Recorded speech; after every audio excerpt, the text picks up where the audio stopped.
You woke up this morning and something felt off. Maybe a scratchy throat, maybe a dull ache behind your eyes. And within minutes, you did something your doctor has never taught you. You reached for your phone, you typed your symptoms into a search bar. You self-diagnosed, ordered something from a pharmacy, and went about your day. But here is the thing. That instinct you just followed, the urge to find a cure, to fix what hurts, to survive, is not modern. It is ancient.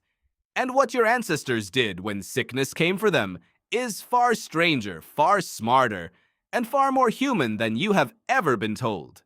For most of human history, there were no hospitals, no antibiotics, no blood tests. When your body failed, you had two options: figure it out or die. And your ancestors were remarkably good at figuring it out. The earliest evidence of medical care goes back at least 400,000 years. In a cave in what is now Spain, archaeologists found the remains of a young hominin who had survived and been cared for despite a severe skull deformity that would have prevented him from feeding or moving on his own. Someone kept him alive. Someone fed him. Someone watched over him. This was not random. This was intentional.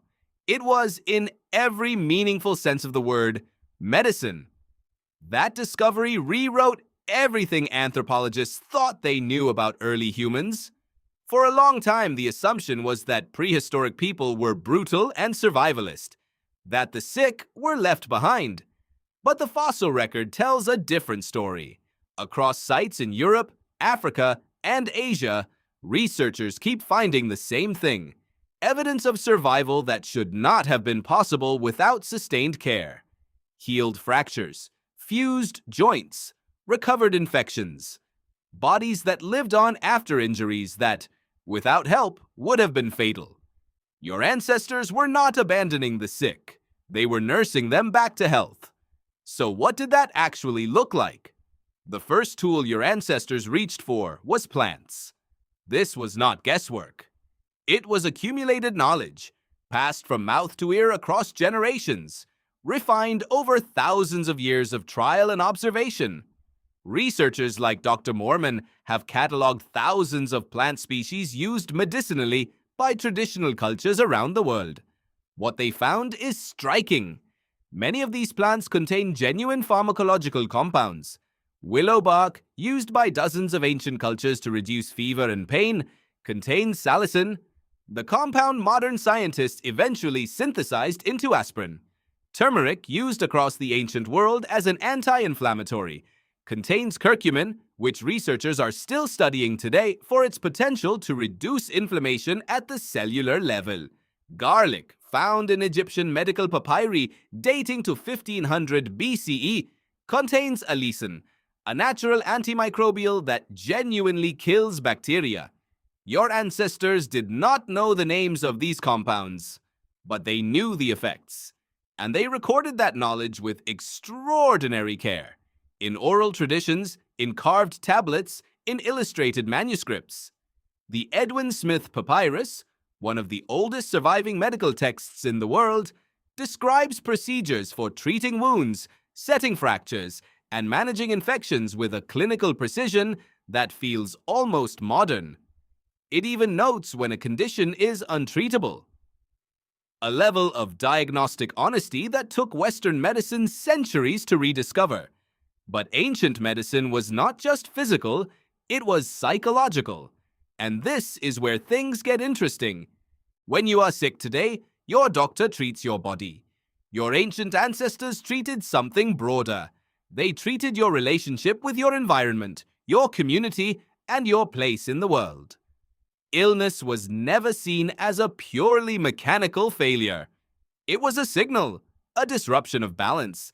And restoring that balance required not just a remedy, but a ritual. Across nearly every ancient culture on Earth, healing ceremonies existed. The shaman, the healer, the medicine man. These figures were not frauds. Researchers like Dr. Ann Harrington at Harvard have documented how ritual healing practices generate measurable physiological responses: reduced cortisol, activated immune function, lowered heart rate. The placebo effect, which modern medicine long dismissed as a trick, is now understood to trigger genuine biological change. Your body, under the right conditions, really can help heal itself. Your ancestors knew this. They built entire systems around it. In ancient Greece, patients traveled to the temples of Asclepius, the god of healing, to sleep in sacred chambers and receive dream visions that would guide their treatment. These dreams were interpreted by priests who were also trained physicians. It sounds mystical, but the environment, clean, quiet, restorative, surrounded by community, is nearly identical to what modern researchers now describe as optimal conditions for immune recovery. The Greeks were not being superstitious, they were being effective. In ancient China, the concept of qi, the vital life force that flows through the body, was used to explain why people got sick and how they got better. Acupuncture, developed over at least 2,000 years, targeted specific points on the body to restore that flow. Modern research has found that acupuncture needles stimulate nerve pathways, release endorphins, and trigger anti-inflammatory responses. The explanation was wrong. The outcome was often right. What your ancestors understood, intuitively, empirically, through generations of watching what worked, is something medicine is only now beginning to formalize. Healing is not just biochemical, it is social, it is psychological, it is environmental.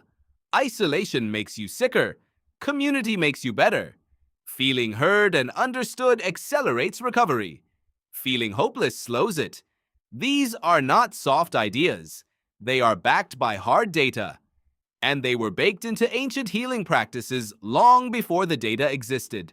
Researcher Randolph Nesse, an evolutionary psychiatrist at Arizona State University, has spent decades studying why we get sick